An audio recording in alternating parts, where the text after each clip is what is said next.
Yo me llamo Sergei, y mi puesto está en la taiga, en algún lugar al este del río Yenisei. No es la Siberia más profunda, pero la concesión maderera es tan grande que me puedo pasar semanas sin ver otro humano que no sea yo. Mi trabajo es simple: vigilar la tala, reportar incendios y, sobre todo, no perderse.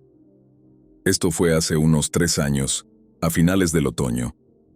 El suelo ya estaba duro y la primera nevada estaba a punto de caer.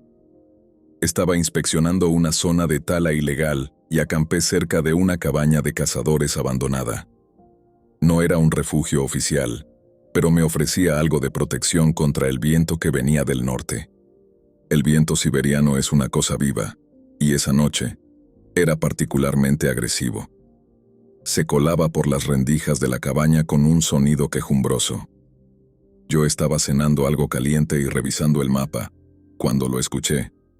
No era el viento, era un golpe. ¡Pum! Vino de la pared trasera de la cabaña, la que daba al bosque más espeso. Era un golpe pesado, como si hubieran lanzado un saco de arena contra la madera. Me levanté despacio, agarré mi rifle de caza. Pensé en un oso, aunque a esa altura del año ya deberían estar buscando refugio. «¿Quién anda ahí?», grité en ruso. Mi voz sonó ridícula contra el ruido del viento. El bosque no respondió con un rugido, sino con un grito. Pero no era el grito de un animal, era el llanto de un bebé, un llanto agudo, histérico, que venía justo de la pared de madera. Me quedé helado. Mi mente, que es muy de mapas y números, se rompió. Estamos a cientos de kilómetros de cualquier asentamiento. No hay familias por aquí. Pensé, es una trampa de cazadores, una broma de mal gusto. Me acerqué a la pared de la que venía el sonido y puse mi oído contra el tronco. El viento soplaba furioso, y justo debajo del silbido escuché el llanto. Clarísimo. Me dirigí a la puerta, abrí el pestillo y salí a la oscuridad. Encendí mi linterna y apunté al lugar de donde vino el golpe inicial. La luz cortó los pinos cubiertos de escarcha. Y ahí, a unos 10 metros de la cabaña, vi algo. Era una cuna de madera. Una cuna de bebé, de esas antiguas, abandonada y cubierta de nieve vieja y agujas de pino. Estaba volcada, como si alguien la hubiera tirado allí. «¡Hola! Si es una broma, no es graciosa», grité caminando hacia la cuna. A medida que me acercaba, el llanto se hizo más fuerte y más real. Era tan angustioso que me dolía el estómago. Sonaba exactamente como si hubiera un bebé congelándose justo debajo de la cuna volcada. Llegué a la cuna. Estaba helada y el viento la había golpeado. Me preparé para levantarla y ver si había algo debajo, pero mi mano se detuvo. Mi mente de guardabosques me dijo: «Un bebé no sobrevive al frío siberiano. Esto no es real». Mientras dudaba, el llanto se detuvo. De pronto, un silencio absoluto cayó sobre el lugar. El viento se calmó, el crujido de los árboles se detuvo. Solo quedó el sonido de mi respiración. Y luego, el silencio se rompió con un susurro. No vino de la cuna. Vino de detrás de mí, desde la cabaña. El susurro era una voz seca y ronca, como hojas secas frotándose, y dijo algo en un dialecto antiguo que apenas entendí, pero el significado era claro. «No busques aquí, te daré lo que el bosque pide». Rápidamente me giré y apunté la linterna. La puerta de la cabaña estaba cerrada, justo como la había dejado. No había nadie. Pero al proyectar la luz hacia el suelo, la luz de mi linterna iluminó las tablas de madera justo al lado de la puerta. Y vi algo que me hizo correr. No eran huellas humanas. Eran huellas de pezuña, pequeñas, bifurcadas, pero con la forma y el peso de un humano descalzo. Venían del bosque, se detenían justo en el umbral de la cabaña, y luego desaparecían de nuevo en la oscuridad. No miré la cuna de nuevo. Corrí a la cabaña, cerré el pestillo, y me senté con el rifle en mano hasta el amanecer. Cuando salió el sol, el bosque se veía normal. La cuna seguía allí y no había huellas de pezuñas, pero mi mochila, que había dejado cerca de la puerta, estaba abierta. Faltaba una cosa: mi único mechero de repuesto. No sé si era el Leshy, el demonio del bosque que imita voces para confundir a los hombres, o si era un espíritu hambriento de calor y vida que necesitaba un alma para entrar en la cabaña. Lo que sé es que la cuna era el cebo, el llanto era la carnada, y yo era lo que el bosque quería. Y si yo hubiera abierto esa cuna, el mechero no habría sido lo único que el bosque se habría llevado. Nunca he vuelto a acampar cerca de refugios abandonados en la taiga. A veces, el silencio es mejor.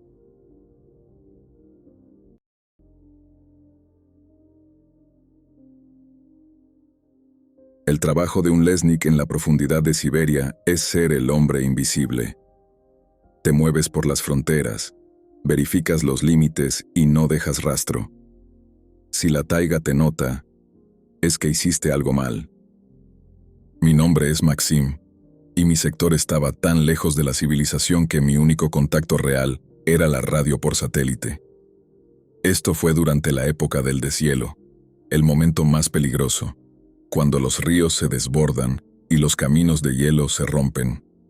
Estaba en una patrulla de 7 días para revisar los marcadores de concesión maderera. Son postes de metal que delimitan dónde se puede cortar y dónde no. En el tercer día de la patrulla, encontré un problema grave. El marcador 14, un poste de acero clavado a 2 metros de profundidad, estaba doblado. No doblado. Estaba arrancado de cuajo del suelo helado y retorcido como si un camión lo hubiera golpeado. Pero no había marcas de neumáticos. El tronco del poste no estaba corroído, estaba fresco. Algo lo había sacado con una fuerza incomprensible. Pasé horas, con mi pala y mi pico, intentando enderezarlo y clavarlo de nuevo. Para un guardabosques, el límite es sagrado. Si el límite se rompe, el orden se rompe. Logré enderezar el poste, pero no pude volver a enterrarlo más de 1 metro. La base estaba floja. Decidí pasar la noche en mi pequeña cabaña de refugio, a unos 100 metros del poste roto. Estaba exhausto. Me metí en el saco, encendí la estufa y traté de ignorar la sensación fría que tenía en la boca del estómago. El aire de la cabaña se sentía pesado. Alrededor de la medianoche, lo escuché. No era el viento ni el hielo rompiéndose. Era un arrastre. Un sonido grave y rasposo, como si alguien estuviera tirando de un trineo pesado lleno de piedras sobre el suelo ya congelado. El arrastre era lento y metódico. Y lo más aterrador, era circular. Empezó lejos, se acercó a la cabaña, y luego continuó, rodeándola. Me levanté y miré por la ventana. La noche era oscura y la neblina invernal era densa. No vi nada. Pero el sonido continuó. El ras, ras. Lento, cerrando un perímetro invisible a mi alrededor. Era como si algo estuviera dibujando un círculo en la taiga, y yo estaba atrapado en el centro. La primera noche la pasé despierto, con el rifle en las manos. A la mañana siguiente, el arrastre se había detenido. Abrí la puerta. El poste de acero seguía en su sitio. No había huellas en la nieve dura, ni marcas de arrastre. Nada. Pero yo estaba exhausto. Sentí un frío tan profundo en mis huesos que incluso la estufa caliente no lo había combatido. La segunda noche sucedió lo mismo. El arrastre empezó después de la medianoche. Esta vez era más audible y más lento. Me senté en la litera y sentí que el sonido del ras no venía de afuera, sino que resonaba en el suelo de madera de la cabaña. Me vestí rápidamente, tomé el rifle y salí al frío. Apunté la linterna a la oscuridad. «Lo que sea que eres, detente. Estás en territorio de la corona», grité, sintiéndome como un idiota. El arrastre se detuvo inmediatamente. Hubo un silencio total. Esperé 5 minutos. Cuando volví a entrar a la cabaña, con el corazón acelerado, sentí un fuerte dolor punzante en el pecho, como si me hubieran dado un golpe brusco. A la mañana siguiente, el dolor se había ido, pero al revisar mi equipo, noté que el marcador de acero que había reparado el primer día, a 100 metros, estaba doblado de nuevo, pero esta vez no arrancado. Estaba doblado hacia adentro, apuntando directamente a mi cabaña. Ahí entendí. Al reparar el marcador, yo había reestablecido un límite, y lo que sea que estuviera ahí, estaba estableciendo su propio límite, y me estaba diciendo que yo estaba dentro. La tercera noche fue la peor. El arrastre no comenzó hasta las 4 de la mañana, pero cuando lo hizo, no estaba afuera. Estaba dentro del círculo que había trazado. El ras se movía ahora a solo 3 metros de la cabaña. Pude escuchar el crujido de la nieve bajo el peso. Y luego, el sonido se hizo más fuerte. Era un sonido de respiración. Pesada, lenta, pero seca, como si la criatura estuviera respirando aire congelado. Me puse de pie en la cabaña, con el rifle, y sentí un frío interno tan intenso que mi nariz empezó a sangrar. Pude saborear el metal en mi boca, el mismo sabor que la gente tiene cuando se congela por dentro. Sabía que si salía, no volvería a entrar. Así que grité, no para amenazar, sino para suplicar en voz baja. Entiendo, lo he entendido, me voy al amanecer, lo prometo. El sonido de la respiración se detuvo, y en lugar de huir, sentí la presión, como si algo muy grande se hubiera recostado en la pared de madera. Y luego, un susurro vino a través del tronco, tan bajo que pensé que lo había soñado. Pero no era la voz burlona del Leshy, era algo profundo y grave, que vibraba en la madera. Tú eres el marcador. Al amanecer, no me molesté en revisar el poste. Corrí. Conduje el motonieve a toda velocidad durante 8 horas hasta el puesto de control. Cuando me revisaron en el hospital, el médico me dijo que tenía una temperatura corporal anormalmente baja, a pesar de estar completamente vestido. No encontraron explicación. Desde ese día, siempre tengo frío. Siempre. Incluso en verano en la ciudad, siento ese frío de taiga justo debajo de la piel. Sé que no era un oso o un ladrón. Era el espíritu del límite, un guardián de la taiga, que se molestó cuando arreglé su frontera rota.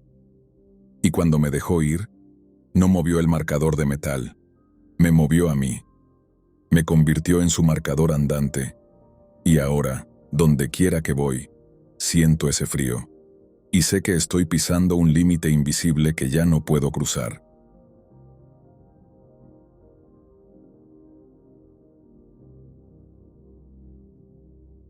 Esta historia no me pasó a mí, sino a mi hermana y su prometido, Pavel.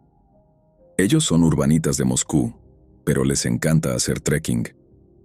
En el verano de 2022, decidieron ir a los Urales, a una zona que bordea la taiga, famosa por sus vistas y sus leyendas sobre chamanes y lugares malditos. Estaban haciendo una ruta de 3 días y el segundo día, se desviaron para acampar junto a un pequeño lago alpino. El lugar era hermoso, pero extrañamente silencioso. No había pájaros ni insectos. Pavel, que es más aventurero, había estado leyendo sobre una leyenda local. La gente de la zona cree que no se debe acampar cerca de los círculos de piedras que se encuentran en la alta montaña. Dicen que son lugares de tránsito para los espíritus y que si dejas algo dentro, el espíritu te da un regalo a cambio. Al atardecer, mientras mi hermana Lena cocinaba, Pavel exploró y encontró uno de esos círculos. Era un pequeño anillo de piedras grises, de unos 3 metros de diámetro, casi oculto por la vegetación. En el centro, había una piedra plana con una mancha oscura. Lena le gritó que volviera, asustada por la oscuridad que se acercaba. Pero Pavel, riéndose de la superstición, decidió dejar algo. Abrió su mochila, Tomó una pequeña navaja suiza que le había regalado su padre y la dejó en el centro del círculo, junto a la piedra plana. «Ahí tienes, espíritu del bosque», dijo en voz alta. «Un buen trato por una buena noche». Regresó a la tienda y no habló del tema. Pasaron la noche sin problemas. Durmieron profundamente, casi demasiado. Pero al amanecer, cuando se despertaron, Lena se sintió vacía. No cansada, sino literalmente sin energía, como si hubiera dormido con el corazón apagado. Pavel, en cambio, estaba inusualmente alegre. Mientras preparaban el desayuno, Pavel dijo que iba a revisar el círculo de piedras. Lena lo siguió a regañadientes. Al llegar, la navaja suiza de Pavel no estaba. En su lugar, justo donde había estado, había algo que les hizo dar un salto hacia atrás. Era un objeto trenzado, hecho de ramas finas y secas, entrelazadas de forma apretada. Era del tamaño de un puño. No tenía forma definida, pero se sentía pesado. Y lo que les dio un escalofrío fue que estaba caliente al tacto, a pesar del frío matutino. Era el regalo. Pavel, con esa alegría que no era normal en él, lo recogió. «Mira, Lena, el espíritu del bosque nos ha dado algo». Lena lo convenció de que debían irse. Mientras caminaban, Pavel metió la cosa trenzada en el bolsillo. A medida que avanzaban, Lena notó un cambio sutil en el ambiente. El sendero, que al subir había sido claro, se estaba volviendo confuso. Los árboles parecían iguales, y la dirección que marcaba el GPS de Pavel no tenía sentido. Pero Pavel no se preocupaba. De hecho, comenzó a tararear una melodía que Lena nunca había oído. Una tonada siberiana vieja, muy lenta. «Pavel, estamos perdidos. ¿Qué pasa con el GPS?» «No importa, Lena», dijo él, sonriendo de forma extraña. «Sé dónde estamos. El bosque me lo está diciendo». Se detuvieron en un cruce donde el sendero se dividía en dos. Lena apuntó al camino más ancho. Pavel negó con la cabeza, esa sonrisa fija en su rostro. «No, el camino correcto es este», dijo, señalando un pequeño y oscuro pasadizo entre los pinos donde la luz no llegaba. Lena se negó a seguir. Hubo una discusión tensa. Fue entonces cuando ella notó que la alegría en el rostro de Pavel no era normal. Sus ojos brillaban de una manera extraña, como si no la estuviera viendo a ella, sino algo detrás. Y luego, él sacó el regalo trenzado de su bolsillo y lo sostuvo. El objeto estaba vibrando levemente. «Lena, ¿no sientes el calor? Es la llave. Nos está esperando». En ese momento, la voz de Pavel sonó profunda y áspera, como si hubiera estado sin usar durante años. Ya no era la voz de su prometido. Lena, aterrorizada, dio un golpe a la mano de Pavel. El objeto trenzado cayó. Al golpear las piedras, se rompió con un sonido seco, como si se rompiera un huevo. Cuando el objeto se rompió, Pavel emitió un grito agudo y cayó de rodillas, cubriéndose los oídos. La alegría desapareció por completo. Estaba pálido, temblando, y volvió a ser el Pavel de siempre. ¿Qué pasó? Tengo un dolor de cabeza horrible. ¿Dónde estamos?» Ella lo obligó a levantarse, y corrieron por el camino ancho hasta que llegaron al pueblo más cercano. Pavel nunca recordó haber encontrado el círculo de piedras o haber dejado la navaja. El dolor de cabeza le duró una semana. Lena, sin embargo, recuerda el terror. Cuando se rompió la cosa trenzada, sintió que su propia energía volvía a ella de golpe, como un shock eléctrico. Ella cree que el regalo era algo que había consumido su vitalidad durante la noche, y a cambio, le había dado a Pavel el conocimiento del bosque, poseyéndolo. Nunca volvieron a los Urales. Y desde entonces, si Pavel sonríe de forma demasiado fija o alegre, Lena se pone tensa, siempre preguntándose si el espíritu del bosque dejó algo más que un dolor de cabeza en su prometido.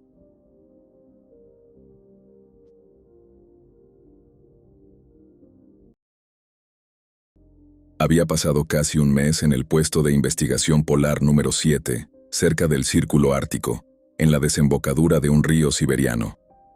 Mi trabajo, como técnico en geofísica, era monitorear las anomalías magnéticas. El puesto era una pequeña cápsula de metal calentada, rodeada de tundra plana y nieve. La única cosa que hacía ruido era el generador. Una noche, mientras revisaba los datos, noté algo imposible. Mi sismógrafo, que mide las vibraciones del suelo, empezó a registrar una lectura. No era un terremoto, no era el generador.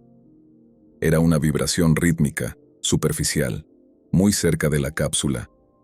La frecuencia era baja, casi infrasónica, pero el patrón se repetía. No era aleatorio. Sonaba como un latido. Pensé que el equipo se había congelado o fallado. Salí al frío mordaz para revisar los sensores. La tundra estaba abierta, vasta y lisa bajo la luna. No había una sola grieta, ni un rastro de animal. Todo estaba estático. Volví a la cabina y revisé el registro en tiempo real. El latido continuaba.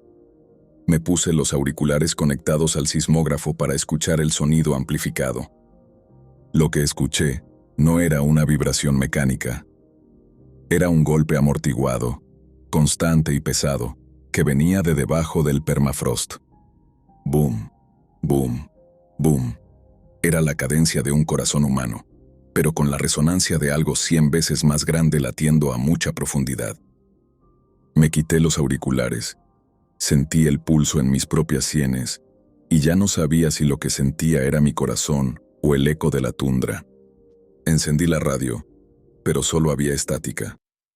Estaba solo, con el generador zumbando y el boom boom boom resonando en el suelo. Decidí que lo mejor era tener evidencia. Instalé una cámara térmica en el exterior para registrar cualquier cosa que pudiera estar moviéndose o generando calor en la superficie. Me acosté, pero el sismógrafo era mi enemigo. Alrededor de las 4 de la mañana, el ritmo del latido cambió. Se hizo más rápido, más errático, como si lo que fuera que estaba latiendo se hubiera agitado. Me levanté y miré el monitor de la cámara térmica. Vi la tundra, plana y azul oscuro por el frío extremo. Pero justo a 50 metros de la cápsula, había una mancha de calor, un círculo rojo anaranjado que no debería estar ahí. No era vapor del suelo. Era una emisión de calor concentrada, como si hubiera un fuego pequeño ardiendo bajo la nieve. Y la mancha de calor no era estática. Estaba creciendo lentamente y moviéndose en línea recta, directamente hacia la cápsula. Me vestí para el exterior y agarré mi pistola de bengalas. El latido bajo mis pies se había vuelto frenético, y ahora sentía una vibración real en el suelo de la cabina. Cuando la mancha de calor estuvo a 10 metros, vi algo más. Había una depresión sutil en la nieve, un surco que marcaba el camino de la fuente de calor. No estaba caminando, estaba deslizándose por debajo de la capa de nieve y hielo. En pánico, abrí la escotilla y disparé una bengala al cielo. La luz roja iluminó la escena, y justo a 1 metro de la cápsula, la fuente de calor se detuvo. La nieve en ese punto se hundió ligeramente, y en el centro de esa depresión vi la única prueba física. No era una garra ni un ojo. Era una placa de hielo que había sido empujada hacia arriba. Era grande, redonda y su superficie estaba pulida y brillante, como si algo la hubiera estado lamiendo o calentando desde abajo. Y en el centro, había una única marca oscura, húmeda, del tamaño de una moneda. Me quedé mirando el punto. El latido se ralentizó inmediatamente, volviendo a un ritmo lento y profundo. El sismógrafo estaba registrando el pulso, lento y estable. Regresé a la cápsula, cerré la escotilla y me senté junto a los monitores. Al revisar la grabación de la cámara térmica, vi que la fuente de calor se había retirado con la misma lentitud que había llegado, desapareciendo de nuevo bajo el permafrost. En el puesto número 7, siempre hay una leyenda sobre el viejo corazón del Ártico, una criatura tan antigua que es parte de la Tierra, que solo se despierta si la tocas. Yo había clavado mis sensores justo en el punto equivocado. No sé qué era esa cosa, pero no era un oso o un fenómeno natural. Era una entidad geológica que me había visitado. Me fui de ese puesto 2 días después, alegando fallas en el generador, y siempre recuerdo esa noche en el Ártico. La tundra no estaba vacía ni muerta. Estaba durmiendo, y yo la desperté para escuchar su pulso. Y lo más aterrador es que, a veces, incluso en verano, cuando pongo el oído en el suelo de mi apartamento, sigo sintiendo un boom, boom, boom, lejano, como si la tierra me estuviera siguiendo.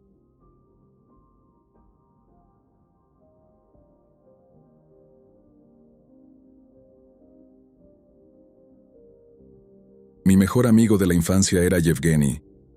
Crecimos en un pueblo pequeño al borde de la taiga, y cada invierno salíamos a cazar. Yevgeny era el mejor rastreador. Yo era el mejor tirador. Éramos un equipo perfecto. Esto fue hace unos 10 años, en un invierno particularmente crudo. Estábamos a 3 días de camino de nuestro pueblo, buscando alces. La nieve era espesa y el viento había borrado muchos rastros. Nos separamos un poco al mediodía. El plan era simple. Yevgeny iría por la cresta, yo por el valle, y nos encontraríamos en el árbol solitario, un pino masivo y antiguo que estaba muerto y sin agujas, una referencia inconfundible. Llegué al árbol solitario a la hora acordada, justo cuando la luz del día empezaba a morir. El viento en la cresta era feroz. Monté un pequeño fuego de emergencia y esperé. Esperé 1 hora. Yevgeny nunca llegaba tarde. Encendí mi linterna más potente y revisé los alrededores. El viento era tan fuerte que barría la nieve, pero no vi huellas frescas de botas. Solo los viejos rastros de alce que estábamos siguiendo. Lo llamé por radio. Solo estática y el crujido del viento. Decidí caminar hacia la cresta. Me moví despacio, usando mi propia linterna para buscar cualquier señal. Después de 20 minutos, llegué a la cima y vi un rastro. Eran las huellas de Yevgeny. Estaban claras, profundas, pero me detuve inmediatamente, porque las huellas no iban en línea recta. Las huellas de Yevgeny se detenían en seco, y luego, en lugar de girar o retroceder, las huellas seguían en el mismo sentido, pero con una distancia de zancada imposible. Eran pasos de casi 2 metros. Parecía que Yevgeny había empezado a saltar o a correr a una velocidad inhumana en la nieve profunda. Lo seguí. La taiga, bajo la luz de la linterna, es un laberinto de sombras. El rastro de esas zancadas imposibles me llevó a una pequeña depresión en el suelo, oculta por un arbusto. Y ahí encontré su rifle. El rifle estaba caído, la culata incrustada en el hielo, pero no estaba abandonado. La correa del rifle estaba rasgada con una violencia terrible. Me arrodillé, y al apuntar la linterna al suelo, vi el rastro final. La nieve alrededor del rifle estaba revuelta, pero no había sangre. Solo había un conjunto de marcas superficiales, delgadas y largas, como si una docena de dedos hubieran sido arrastrados por la nieve. Yevgeny no estaba luchando, estaba siendo arrastrado. Levanté mi rifle y miré a mi alrededor. El miedo me golpeó tan fuerte que mis manos temblaban.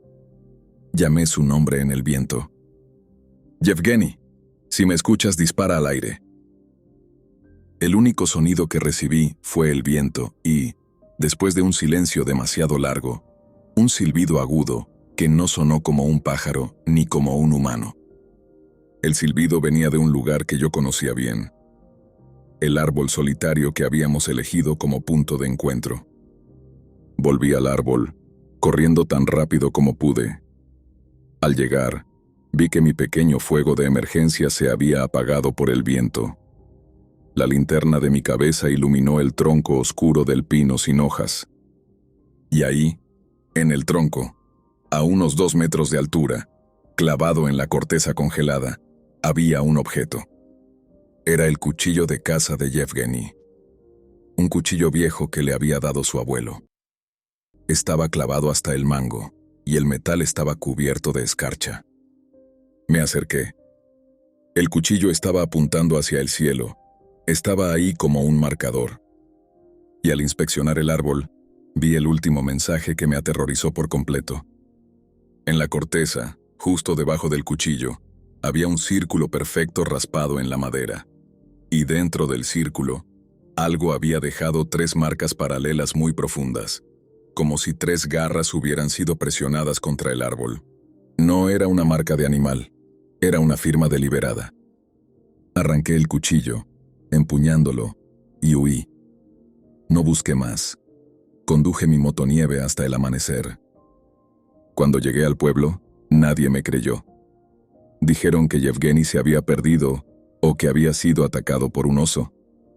Pero el cuchillo de Yevgeny, que había estado congelado y clavado, estaba caliente en mi mano. El rastro de las zancadas inhumanas, el silencio, el cuchillo clavado. Yo creo que el Leshy o alguna cosa de la taiga se lo llevó, no para matarlo, sino para reemplazarlo, o para marcar un nuevo límite. Nunca volví a ese sector. Y hasta el día de hoy, cuando miro los árboles solitarios en el invierno, siempre pienso en el silbido que escuché, y me pregunto si Yevgeny es ahora el nuevo guardián silencioso de esa cresta, obligado a marcar límites con la zancada de un gigante.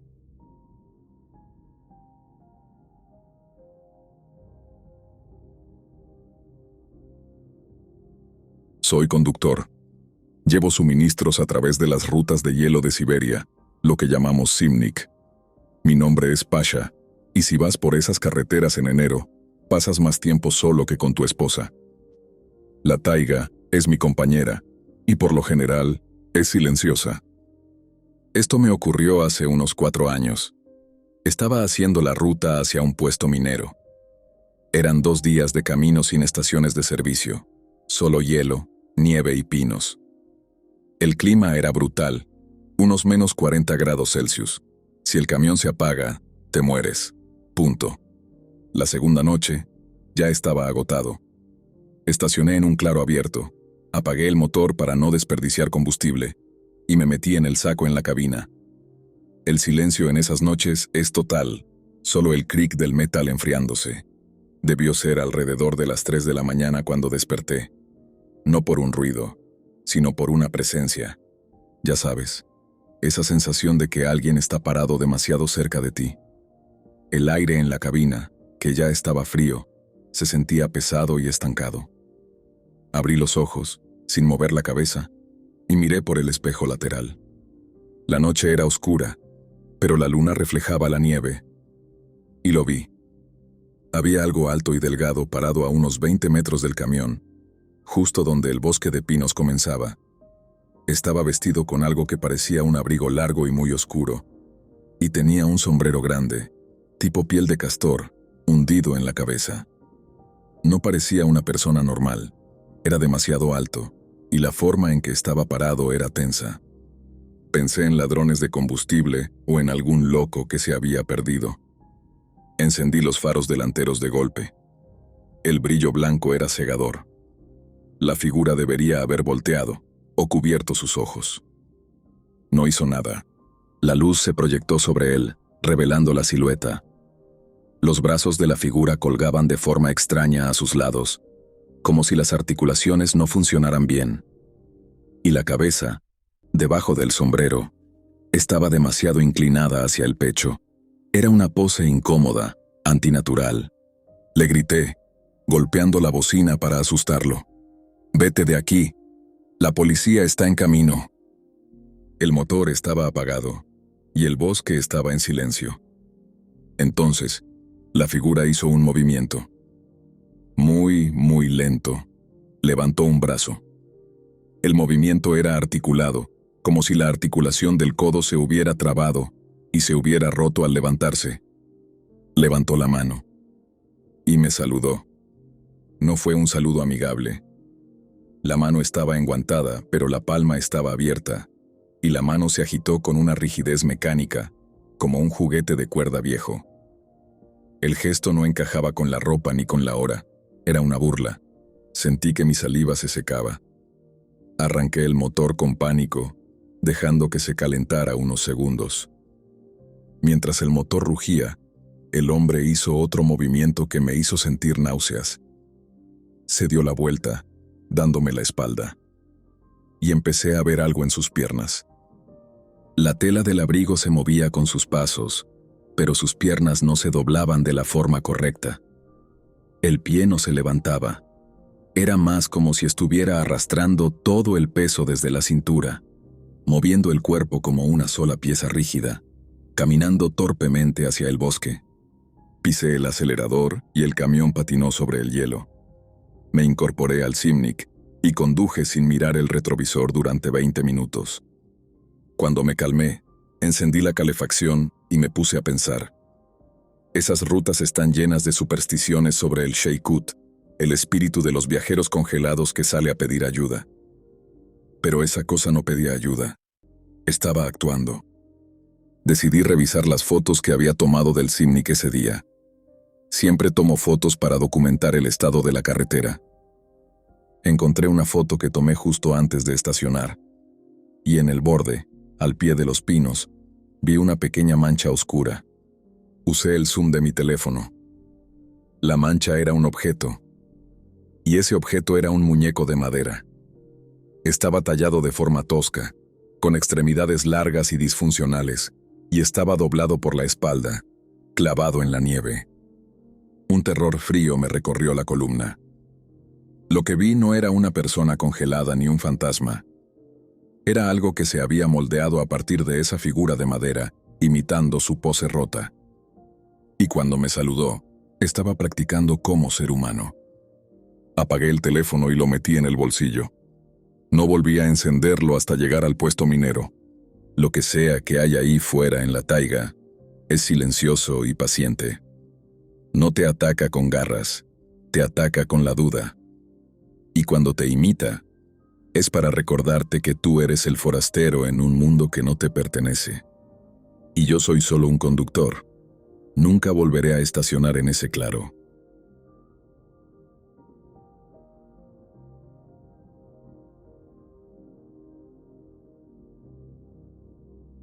La dacha que alquilamos Ana y yo no estaba en un pueblo.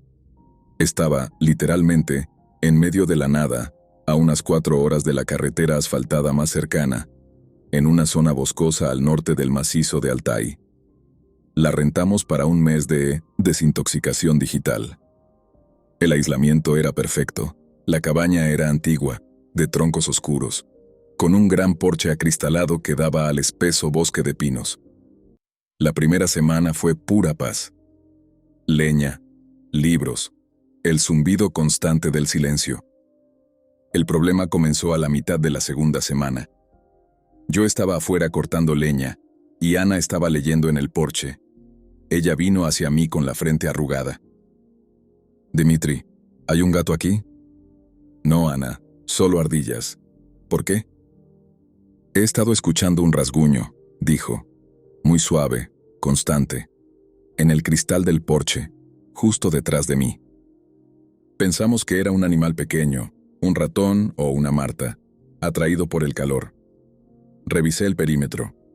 El porche estaba elevado y la nieve recién caída era lisa y prístina. No había huellas. La segunda vez que sucedió fue esa misma tarde. Estábamos jugando a las cartas en la mesa central, cerca del ventanal.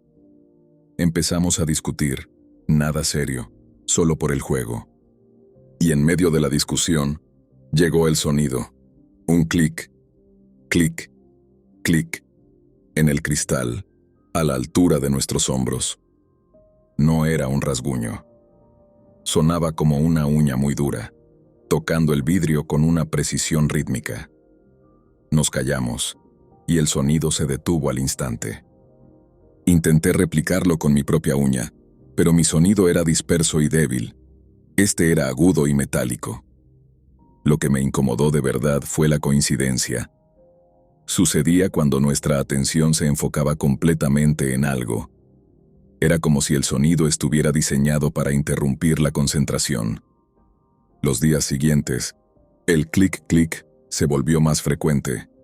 Aparecía cuando estábamos leyendo en voz alta, cuando reíamos, o cuando Ana me contaba un recuerdo de su infancia. Cada vez que la emoción se intensificaba, el sonido aparecía. Una tarde, el terror se volvió personal. Estábamos sentados en el sofá. El sol estaba bajo, y el cristal del porche se había convertido en un espejo oscuro y reflectante. Ana estaba enfrascada en un libro. Yo la estaba mirando. Y en ese momento, el sonido regresó, rápido y apremiante, en la ventana a mi derecha. Clic, clic, clic, clic, clic. Ana levantó la cabeza de golpe, alarmada. Y en ese instante, en el cristal oscuro frente a mí, vi su reflejo. El reflejo de Ana no era sincrónico con su movimiento. Ella había levantado la cabeza rápidamente, pero su reflejo en el vidrio se había quedado fijo por un segundo, mirando hacia el punto donde se originaba el sonido. Y luego, el reflejo se movió, girando hacia donde debía estar mi reflejo.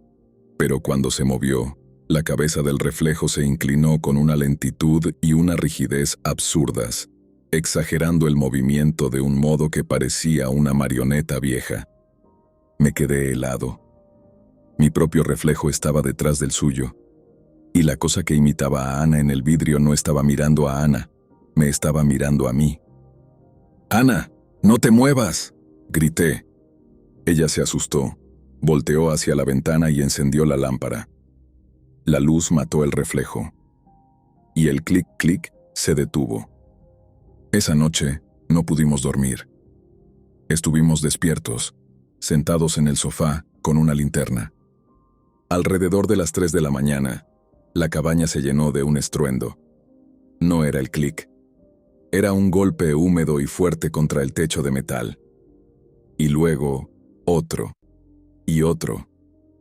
Sonaban como si alguien estuviera dejando caer sacos pesados sobre el techo. Dimitri, agarra el rifle. Están encima. Están jugando con nosotros. El golpe continuó, moviéndose lentamente sobre el techo. Yo sabía que no era un animal, porque las cabañas en Rusia están hechas para soportar a los osos. Algo que caminara tendría un sonido de pezuñas o garras, no este sonido pesado y sordo. Finalmente, el sonido se detuvo justo encima de la chimenea. Y escuchamos el último sonido, que fue el peor. Un chirrido largo y lento, de metal contra metal, como si unas garras extremadamente fuertes estuvieran raspando la boca de la chimenea, intentando entrar por el tubo. A la mañana siguiente, no había huellas en la nieve fresca, ni en el techo. Pero cuando fui a inspeccionar el porche, encontré el último mensaje. En el centro del ventanal grande, donde la noche anterior había visto el reflejo torcido, había una capa de hielo delgado. Y en esa capa de hielo, había una impresión perfecta de una mano. Pero no era una mano humana. La huella tenía 5 dedos largos y delgados, sin palma detectable. Y cada dedo terminaba en una punta aguzada que había arañado levemente el cristal. Y lo que me hizo correr fue el vaho. La huella no estaba congelada, estaba hecha de vaho. Y justo donde debería haber estado el centro de la palma, había una zona clara, como si algo hubiera sido calentado y presionado contra el vidrio por un largo tiempo. Hicimos las maletas en 20 minutos y no miramos atrás. No era un fantasma ni un animal, era algo paciente, imitador y frío que nos estaba estudiando a través del cristal. Desde ese día, no confío en mi propio reflejo cuando la luz es tenue. Siempre tengo la sensación de que, si me muevo demasiado rápido, el reflejo de la taiga se quedará atrás un segundo, mirándome con una expresión demasiado rígida antes de seguir mi movimiento.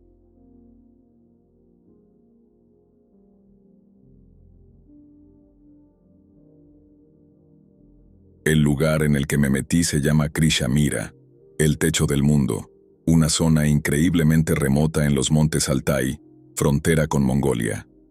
No era una excursión, era una misión personal. Yo había escuchado que en las cuevas de esa zona, los antiguos chamanes mantenían contacto con los espíritus de la tierra, y yo quería sentir esa energía. Llegué solo. Mi objetivo era una cueva muy pequeña y apenas conocida, marcada solo por una pila de huesos de animales viejos. El primer día, la cueva era solo fría. Dejé una pequeña ofrenda, un trozo de tela y algo de vodka, en la entrada, y me adentré. La cueva era estrecha, oscura, y olía a minerales y hielo. Al final, había una pequeña cámara con una laguna de agua estancada y congelada. Monté mi campamento dentro de la cámara, ignorando todo sentido común. La primera noche, el frío era absoluto, pero me sentía en paz. La segunda noche, el silencio se rompió. No vino de la cueva, sino de la roca sólida. Empezó como un golpeteo débil, sutil, en la pared de roca más lejana a mí. Tap, tap, tap. Pensé que eran los efectos del hielo o la piedra, adaptándose a los cambios de temperatura. Pero el golpeteo no era aleatorio, era rítmico, una secuencia corta que se repetía sin cesar. Alrededor de las 2 de la mañana, el tap, tap, tap se detuvo y fue reemplazado por un sonido mucho peor, un chirrido seco, metálico, que venía ahora de la pared justo encima de mi cabeza. Sonaba como si una uña afilada estuviera arrastrándose lentamente sobre el granito. Encendí mi linterna. El haz iluminó el techo, que era liso y duro. Nada. Pero el chirrido continuaba, moviéndose muy despacio. Sentía el polvo de roca que caía sobre mi saco. Me quedé quieto, respirando superficialmente. El sonido se detuvo justo encima de mi cabeza. Y entonces, escuché una voz. No vino de la pared, ni de la entrada de la cueva. Vino de la laguna congelada al fondo de la cámara. Era una voz susurrante, femenina y seca, como si estuviera hablando a través de paja. Lo que dijo no tenía sentido para mí. Eran 3 palabras en un idioma antiguo que no reconocí, pero que sonaron como un mandato o una queja. Oche, niet, bremya. Padre, no, tiempo. Me levanté y apunté la linterna a la laguna. El hielo estaba liso, pero justo en el centro, donde el haz de luz impactó, el hielo tenía una grieta fresca que se extendía desde un punto central como una estrella. Y de esa grieta salió una bocanada de vapor frío que olía intensamente a tierra húmeda y a ozono. Grité, tomé mis botas y corrí. Salí de la cámara, sintiendo que la cueva me estaba persiguiendo. Alcanzar la entrada me tomó 5 minutos de pánico, pero al llegar a la boca, tuve que detenerme. La cueva no me dejaría salir. La entrada, que había sido despejada, estaba ahora bloqueada por una enorme pila de huesos de animales viejos y secos que no estaban ahí antes. La pila era tan alta que llegaba hasta el techo. Era como si un almacén de restos se hubiera vaciado para sellar la salida. Y desde el otro lado de la barricada, escuché un sonido de picoteo lento, tap, tap, tap, en la pared de roca, pero esta vez, el sonido venía de afuera. Estaba atrapado entre los susurros de la laguna y el golpeteo de la entrada. Rompí el rifle contra la pila de huesos, abriendo un pequeño hueco en la base. Me arrastré, dejando atrás mi mochila y mi saco. Cuando salí, la luz de la mañana me cegó. El sol ya estaba alto. La pila de huesos detrás de mí no existía. La entrada estaba libre. Corrí a mi coche y no me detuve hasta que llegué a la carretera. Cuando llegué a la ciudad y revisé el mapa, el terror final se hizo presente. El camino que me había tomado 3 días para llegar, me tomó solo 8 horas para salir. Sentí que había perdido días de mi vida en esa cueva. Nunca supe si fue la Baba Yaga o el espíritu de la montaña que me selló. Pero al investigar las palabras que escuché, descubrí que Otche es padre, Niet es no, y Bremya es tiempo. El mensaje de la cueva era claro: Padre, no hay tiempo. Y desde ese día, tengo una aversión total a los espejos de agua estancada. porque cuando me miro en ellos, mi reflejo se ve mucho más viejo de lo que debería. La cueva me mostró que yo robé tiempo de algún lugar, y el precio es que la tierra me recordará constantemente lo viejo que soy.